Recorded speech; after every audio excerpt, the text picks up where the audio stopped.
Hello friends, welcome to all of you. स्वागत है आप सभी लोगों का। आज हम जानेंगे अनुच्छेद 68 से लेकर अनुच्छेद 72 तक। तो आइए एक-एक करके देखना स्टार्ट करते हैं कि कौन से आर्टिकल में कौन-सी बात कही गई है। तो सबसे पहले आर्टिकल 68 68 अनुच्छेद 68 में बात की गई है उपराष्ट्रपति के चुनाव के बारे में, कि उपराष्ट्रपति का जो चुनाव है, उसके समय की चर्चा की गई है कि उपराष्ट्रपति का चुनाव कितने समय में हो जाना चाहिए। जैसा कि आप लोग जानते हैं कि राष्ट्रपति का जो चुनाव होता है, उसमें कंडीशंस फिक्स है कि 6 महीने के अंदर आपको राष्ट्रपति का चुनाव करना पड़ता है। परंतु उपराष्ट्रपति के केस में ऐसा नहीं है। उपराष्ट्रपति के केस में ये कहा गया है कि उपराष्ट्रपति का चुनाव यथाशीघ्र होना चाहिए। यथाशीघ्र का मतलब जितनी जल्दी आप करा सकते हैं, करा लीजिए। यानी उपराष्ट्रपति का जब शासनकाल समाप्त होने वाला है, तो जितनी जल्दी हो सके उतनी जल्दी आप उपराष्ट्रपति का चुनाव करा लीजिए।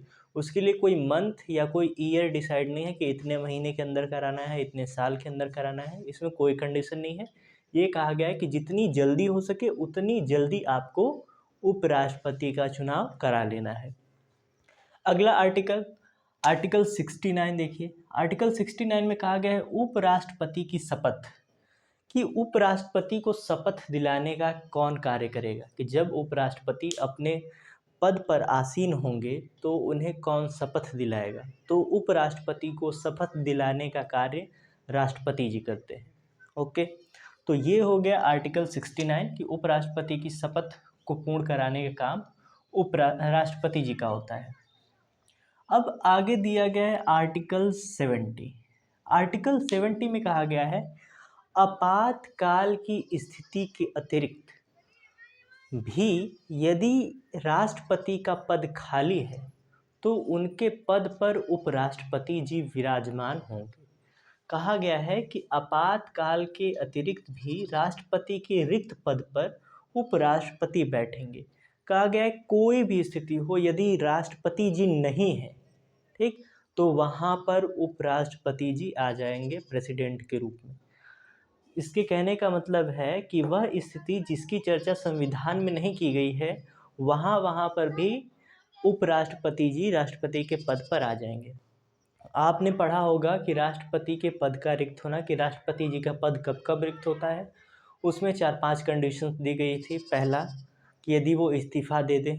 दूसरा, यदि उनकी मृत्यु हो जाए। तीसरा, उनका शासनकाल समाप्त हो जाए। चौथा, कहा गया था यदि उनका निर्वाचन अवैध घोषित हो जाए। ठीक, तो इस प्रकार की चीज़ें थी। तो ऐसे 5 कंडीशंस दी गई थी। यदि वो 5 कंडीशंस फॉलो हैं, यानी कि उस समय राष्ट्रपति जी नहीं है, तो वहाँ पर काम करेंगे उपराष्ट्रपति जी। ठीक, अब कहा गया परंतु उसके अलावा भी यदि राष्ट्रपति जी नहीं है, जैसे मान लीजिए कि राष्ट्रपति जी किसी मीटिंग के लिए विदेश में गए हुए हैं। अब विदेशी दौरे में जाएंगे तो राष्ट्रपति जी कितने दिन के बाद आएंगे, इसकी कोई चर्चा नहीं है। और ना ही संविधान में कहीं लिखा गया है कि राष्ट्रपति के बाहर जाने पर जो पद खाली रहेगा, रिक्त रहेगा, उस समय उपराष्ट्रपति जी काम करेंगे। तो वो इनडायरेक्टली वो सभी चीज़ें आर्टिकल 70 में कही गई हैं कि जब भी राष्ट्रपति जी ना हो, यानी जो केस दिए गए हैं, जो संविधान में बातें कही गई हैं, जब जब पद रिक्त होगा तब तो होंगे ही। और कुछ ऐसी कंडीशंस जो नहीं भी कही गई हैं, उसको आप यहाँ पर मान लीजिए कि अगर राष्ट्रपति जी का स्वास्थ्य बिगड़ गया, तो वो तो पद तो रिक्त नहीं होगा ना, वो तो अपने पद पर है, मगर जब तक उनका स्वास्थ्य सही नहीं होगा तब तक वो हॉस्पिटल में रहेंगे।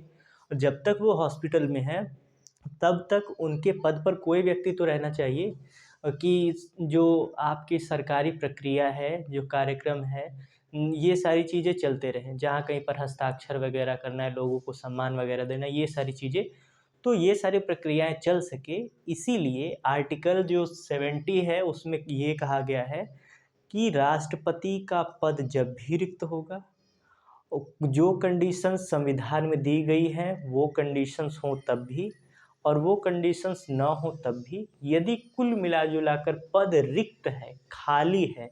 खाली होने का मतलब ये नहीं है कि राष्ट्रपति जी का शासनकाल समाप्त हो गया है। रिक्त होने का मतलब उस समय प्रेसिडेंट वहाँ पर उपस्थित नहीं है अपने कार्य को संपन्न करने के लिए, तो उनकी जो कार्यकारी प्रक्रिया होगी उसको पूर्ण करने का जो दायित्व है वो उपराष्ट्रपति जी उठाएंगे। तो ये हो गया आर्टिकल 70। अब बढ़ते हैं आर्टिकल 71 की तरफ। आर्टिकल 71 में कहा गया है कि राष्ट्रपति का चुनाव हो या उपराष्ट्रपति का चुनाव हो, अगर उनके निर्वाचन से जुड़ी हुई कोई भी त्रुटि नज़र आती है या जो समस्या होगी उस पर सुनवाई करने का अधिकार, यानी उस पर जो पूरा प्रोसेस होगा वो केवल और केवल सुप्रीम कोर्ट करेगी। उसकी जांच वगैरह कौन करेगा? सुप्रीम कोर्ट करेगा। कि राष्ट्रपति या उपराष्ट्रपति के निर्वाचन से संबंधित जितनी भी समस्याएं होंगी उनकी जो सुनवाई होगी, उनकी जो देख रेख होगी, जांच पड़ताल वगैरह का काम, वो सभी सुप्रीम कोर्ट के अंडर में होगा, उच्चतम न्यायालय के अधीन होगा। वही सब ये सारे काम देखेगी। ऐसा नहीं कि कोई फर्जी एजेंसी घुस गई और चुनाव वगैरह देखने लगी, तब तो हमारे राष्ट्रपति उपराष्ट्रपति का पद भी गया। सब इधर से उधर जिताने लगेंगे किसी को भी। ठीक, तो ये हो गया कि राष्ट्रपति या उपराष्ट्रपति के चुनाव से संबंधित जितनी भी समस्याएं होती हैं उनको ले करके वो सभी के सभी काम जो होंगे वो हमारा देखेगा सुप्रीम कोर्ट। तो उम्मीद करते हैं कि आपको आर्टिकल 68, 69, 70, 71 समझ में आया होगा। 68 कि उपराष्ट्रपति का जो चुनाव है जितनी जल्दी करा सकते हैं आप करा लीजिए। आर्टिकल 69 कि उपराष्ट्रपति को शपथ दिलाने का काम राष्ट्रपति जी का होगा। आर्टिकल 70 कि जब कभी भी राष्ट्रपति जी उपस्थित नहीं है तो उनकी सारी कार्यकारी प्रक्रियाओं को देखने का जो हक होगा वो उपराष्ट्रपति जी के पास होगा। 71 में कहा गया है कि जब कभी भी राष्ट्रपति या उपराष्ट्रपति के चुनाव से संबंधित कोई समस्या होगी तो उसकी देख रेख का जो कार्य होगा, जो जिम्मा होगा, वो सुप्रीम कोर्ट के अंडर में आएगा। सुप्रीम कोर्ट उसकी जांच पड़ताल करेगी और अपनी रिपोर्ट देगी। अब आते हैं आर्टिकल 70, सबसे अच्छा आर्टिकल है। सबसे अच्छा का मतलब ऐसा आर्टिकल जिससे क्वेश्चंस बनते हैं, ज़्यादातर क्वेश्चंस पूछे जाते हैं। तो आइए देखते हैं। और एक नोट पॉइंट और याद रखिएगा, नोट पॉइंट कि आप लोग जानते हैं कि भारत रत्न, पद्मश्री, पद्म भूषण, पद्म विभूषण जैसे क्या मिलते हैं? सम्मान दिए जाते हैं। तो अब ये सम्मान जिन जिन लोगों को दिए जाते हैं, तो किन लोगों को ये सम्मान दिया जाएगा उसके लिए क्या किया जाता है कि सबसे पहले एक कमिटी बनाई जाती है। एक जजों की क्या बनाई जाती है? जजों की समिति, जजों की समिति बनाई जाती है। और इन जजों की समिति का जो मुख्य होता है या मुखिया कह सकते हैं, जो मुख्य व्यक्ति है वो उपराष्ट्रपति होते हैं। उपराष्ट्रपति जी होते हैं, उपराष्ट्रपति होते हैं। ठीक, पद्मश्री, पद्म भूषण, पद्म विभूषण जैसे जो सम्मान दिए जाते हैं, किन किन लोगों को दिए जाएंगे ये सम्मान, उसकी देखरेख जो समिति करती है, यानी जो बताते हैं कि इनको देना चाहिए, इनको नहीं देना चाहिए, इनको देना चाहिए, तो उन सब में फाइनल डिसीजन उपराष्ट्रपति जी का होगा कि इन लोगों, यानी जजों की जो समिति है वो लोग बताएंगे कि ये व्यक्ति हैं, फलाने व्यक्ति, इन्होंने समाज से जुड़ी हुई ये प्रक्रियाएं की हैं, इनको पद्मश्री या पुरस्कार देना चाहिए। तो फिर उसके बाद उपराष्ट्रपति जी देखेंगे, कहेंगे कि हाँ वास्तव में सही है। तो जब उपराष्ट्रपति जी हाँ कहेंगे तभी उस व्यक्ति को पद्मश्री पुरस्कार मिलेगा, क्योंकि ये इन सबके हेड हैं, यानी इनका जो निर्णय होगा वो लास्ट डिसीजन होगा। फिर लिस्ट तैयार होगी, फिर उस लिस्ट में जिन जिन व्यक्तियों का नाम होगा उन्हें वही पद्मश्री, पद्म भूषण पुरस्कार वगैरह मिलते रहते हैं। अब आते हैं आर्टिकल 72 अनुच्छेद 72। इसमें कहा गया है राष्ट्रपति की क्षमादान शक्तियाँ, कि राष्ट्रपति के पास बहुत सी क्षमादान की शक्तियाँ होती हैं। ठीक, आइए देखते हैं कि राष्ट्रपति के पास कौन कौन सी क्षमादान की शक्तियाँ होती हैं। तो पहली जो शक्ति है उसका नाम है क्षमादान। क्षमादान का मतलब है कि किसी व्यक्ति को पूर्णतः निर्दोष मुक्त कर देना, यानी यदि किसी व्यक्ति को राष्ट्रपति ने क्षमादान दे दिया तो इसका मतलब कि उसे पूर्णतः दोष मुक्त करार दिया गया है। यानी सुप्रीम कोर्ट में उस पर कौन सा मुकदमा चला नहीं चला वो बात अलग है, हाई कोर्ट में कौन सा मुकदमा चला, मतलब जो कुछ भी हुआ उससे कोई मतलब नहीं है। यदि राष्ट्रपति ने उसको क्षमादान दे दिया तो इसका मतलब कि वो अब अपने सजा से मुक्त है। ठीक, मगर राष्ट्रपति जी को कैसे पता चलेगा? कभी कभी ऐसा होता है कि वकील के अभाव में कुछ निर्दोष व्यक्तियों को क्या दे दी जाती है, सज़ा दे दी जाती है, फिर बाद में पता चलता है कि नहीं, ये व्यक्ति तो वास्तव में निर्दोष था। तो अब ऐसी कंडीशंस में उस व्यक्ति को कैसे सज़ा से बाहर निकाला जाए? तो उसके लिए यही प्रोसेस है, क्षमादान। तो क्षमादान राष्ट्रपति जी कैसे देते हैं? अब राष्ट्रपति जी के पास इतना समय तो है नहीं कि वो जाकर स्टडी करेंगे या लोग उनको बताने, क्योंकि प्रेसिडेंट से मिलने का राइट जो है, अधिकार, वो मुख्यमंत्री के पास है हमारे, ठीक। अब क्या करेंगे कि जो हमारे मुख्यमंत्री कह रहे हैं,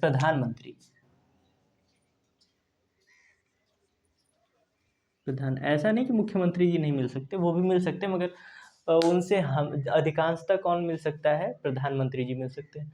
तो प्रधानमंत्री उनसे मिलेंगे और प्रधानमंत्री को जो उनका गृह मंत्रालय होता है, जो उनका कैबिनेट मंत्री होते हैं, वो लोग बताएंगे कि अरे देखिए, एक ऐसा मुकदमा आया है, साक्ष्य के अभाव में, वकील की गलती की वजह से इस व्यक्ति को सज़ा दे दी गई है, यह व्यक्ति सज़ा काट रहा है, एक काम कीजिए कि राष्ट्रपति जी को ये सूचना बता दीजिए कि यह व्यक्ति निर्दोष है।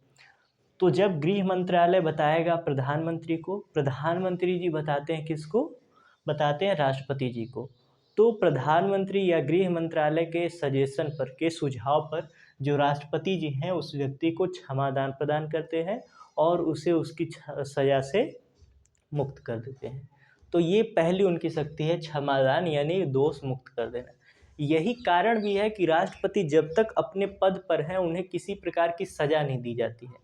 दो कार्रवाई होती है, किसी व्यक्ति पर एक फौजदारी मामला होता है, एक दीवानी मामला होता है। तो मतलब एक ऐसा मामला जिसमें व्यक्ति को केवल धन देकर बाकी बच जाना है, और एक मामला ऐसा होता है जिसमें आपको सज़ा काटनी होगी, ठीक। तो यानी प्रेसिडेंट के ऊपर वो आप सज़ा लगा सकते हैं, फ़ाइन वगैरह, पैसे वैसे का, ये सारी चीज़ें, मगर राष्ट्रपति को कभी सज़ा नहीं दे सकते जब तक वो अपने पद पर है। यानी राष्ट्रपति से कोई गलती हुआ है, कोई क्राइम हुआ है, तो ठीक है, उसे लिख कर नोट करके रखिए, ठीक, सारी कानूनी प्रक्रिया करा लीजिए कि हाँ, राष्ट्रपति जी क्या है, दोषी पाए गए हैं, मगर अभी उन्हें किसी प्रकार की सज़ा नहीं दी गई है। जैसे वो अपना पद त्यागेंगे तब उनको वो सज़ा दी जाएगी। ऐसा क्यों? क्योंकि अगर पद पर रहते हुए उनको सज़ा दे दी गई तो वो राष्ट्रपति हैं और राष्ट्रपति के पास क्षमादान करने की शक्ति है, और वो खुद की सज़ा स्वयं से ही माफ़ कर लेगा, यानी खुद को ही क्षमादान दे देंगे।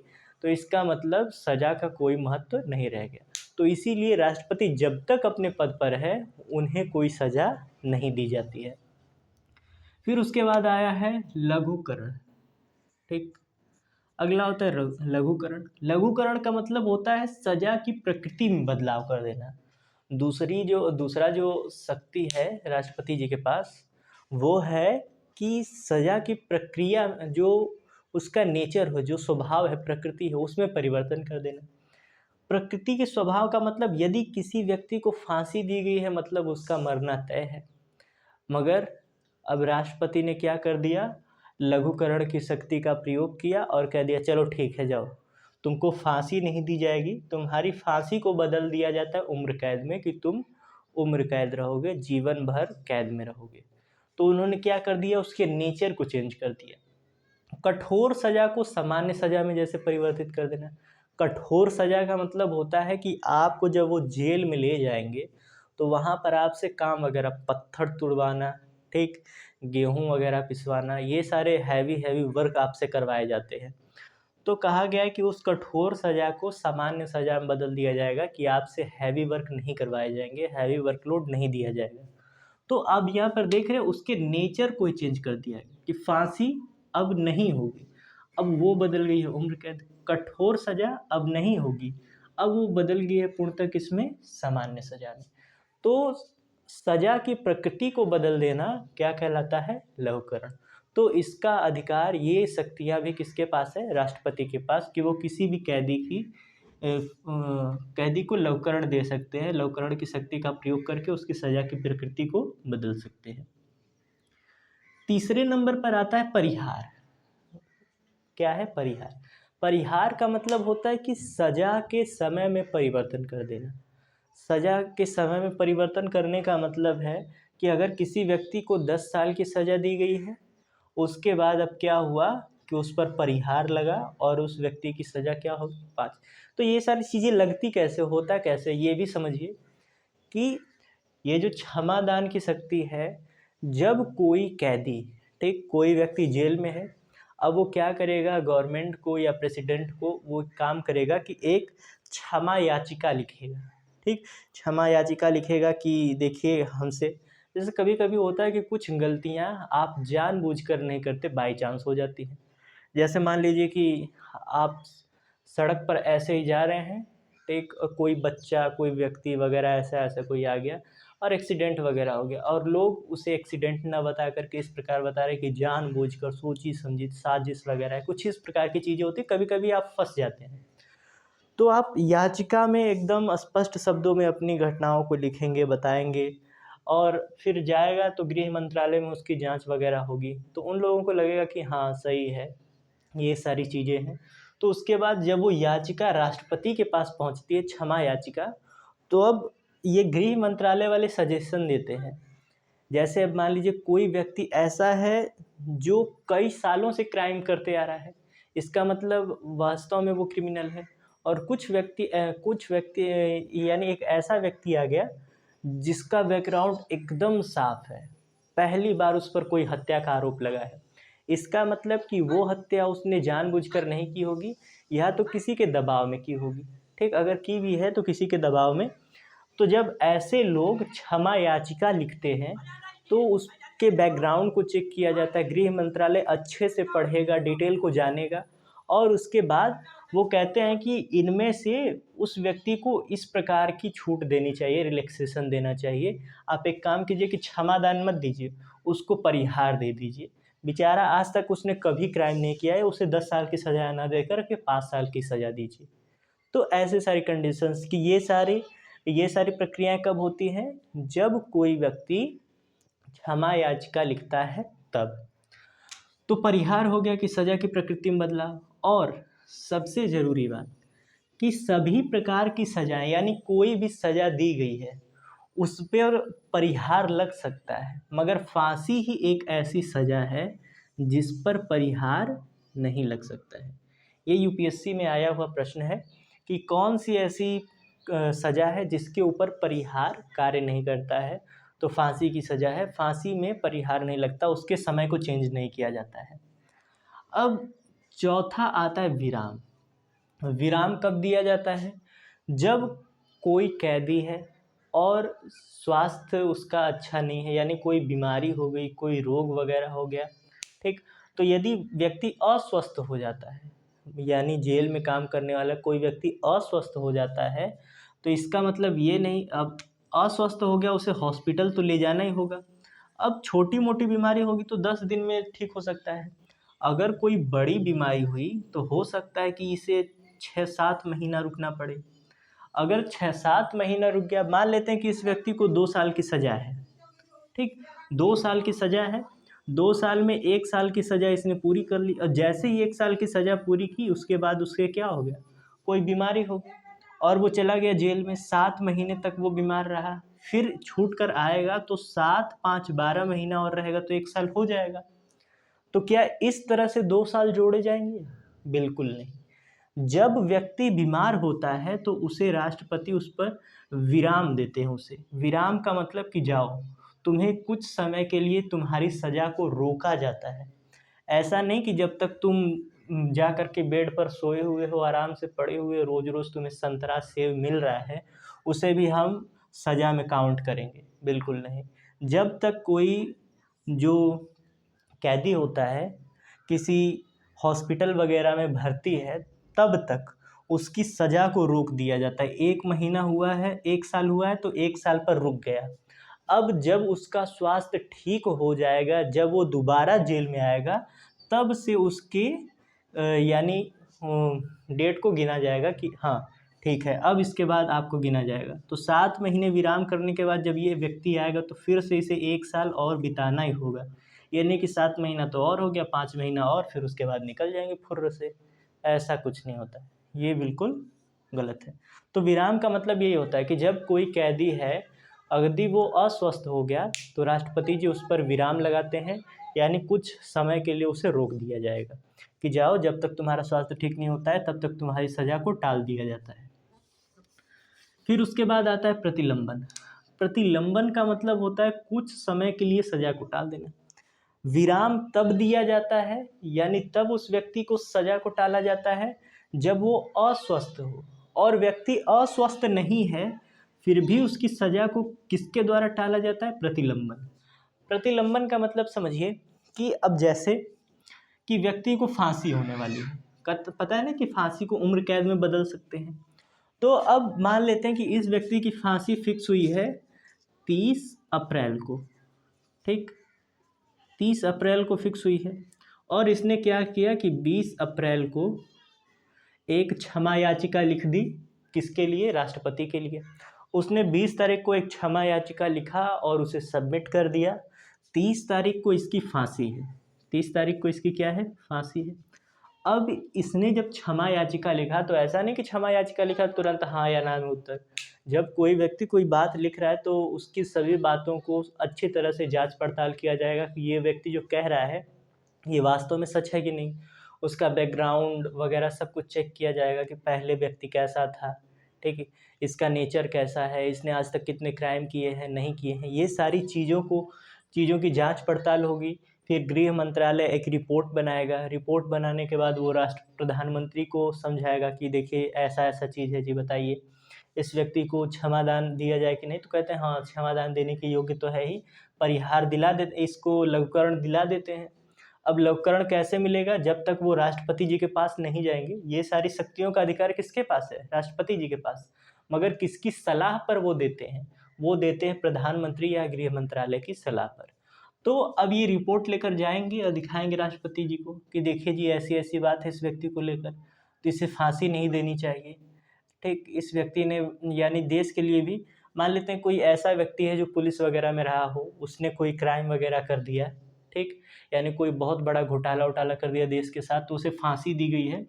तो अब कहेंगे कि देखिए जी, मतलब इंसान तो इसने गलत काम तो किया ही है, मगर देखा जाए तो इसने कई बार देश की सेवा भी की है, तो इसे फांसी न दे करके उम्र कैद दे दिया जाए।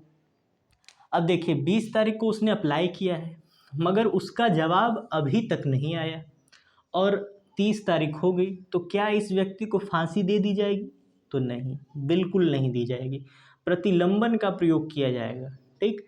तो उस पर क्या जारी कराया जाएगा? देखा जाएगा कि 30 तारीख को इसको फांसी देनी है, 20 तारीख को इसने सबमिट किया था, 30 तारीख को फांसी देनी है, और अभी गृह मंत्रालय की रिपोर्ट नहीं बनी हुई है। तो गृह मंत्रालय बताएंगे किसको? प्राइम मिनिस्टर के पास, कि अभी थोड़ा और समय चाहिए इस व्यक्ति की पूरी रिपोर्ट बनाने के लिए। तो फिर पीएम जो है प्रेसिडेंट जी को बताएंगे कि देखिए अभी इस व्यक्ति ने क्षमा याचिका जाहिर की है और अभी तक हम लोगों का निष्कर्ष नहीं निकला है, तो आप एक काम कीजिए कि इसकी सज़ा को कुछ समय के लिए रोक दीजिए। अगर आप प्रतिलंबन नहीं लगाएंगे तो 30 तारीख को तो इसको फांसी दे दी जाएगी। तो अब क्या करते हैं कि अब जो प्रेसिडेंट है वो लगा देंगे प्रतिलंबन, कहेंगे कि सुनो, इस व्यक्ति की सज़ा को कुछ समय के लिए रोक दो, जब तक कि इसकी क्षमा याचिका की रिपोर्ट नहीं आ जाती है। तो क्षमा याचिका बनाई जाएगी, अब उसके आधार पर जैसा बना वैसा ठीक है। अगर क्षमा याचिका में फांसी को उम्र कैद में बदला गया तो ठीक, नहीं तो उस व्यक्ति को फांसी दे दी जाएगी। तो ये होता है प्रतिलंबन। विराम तब लगाते हैं, यानी सज़ा को कुछ समय के लिए टालते हैं विराम का प्रयोग करके, तब जब व्यक्ति का स्वास्थ्य ठीक नहीं है तब। और प्रतिलंबन लगाते हैं तब जब व्यक्ति ने क्षमा याचिका जाहिर की हो और उसकी सज़ा का दिन आ गया हो, कि आज सज़ा के दिन है, इस व्यक्ति को ये सज़ा देनी है, तो बताइए इसको दे कि न दें। तो जब तक उसका ये जो क्षमा याचिका पूरी तरह से आ नहीं जाती तब तक उसकी सज़ा को टाला जाता है, तो उस प्रक्रिया को कहा जाता है प्रतिलंबन। तो आई होप आज आपको जितने भी आर्टिकल्स पढ़ाए गए, जितने भी अनुच्छेद पढ़ाए गए, वो आपको अच्छे से समझ में आए होंगे। जो अनुच्छेद न समझ में आया हो उसे आप कमेंट कीजिए, अपने प्रश्न भी आप हमसे कर सकते हैं। और यदि वीडियो आपको अच्छा लगा तो अपने दोस्तों के साथ शेयर कीजिए। ऐसी नई नई चीज़ों को सीखने के लिए, समझने के लिए हमारे साथ जुड़े रहें। आज के लिए केवल इतना ही, धन्यवाद।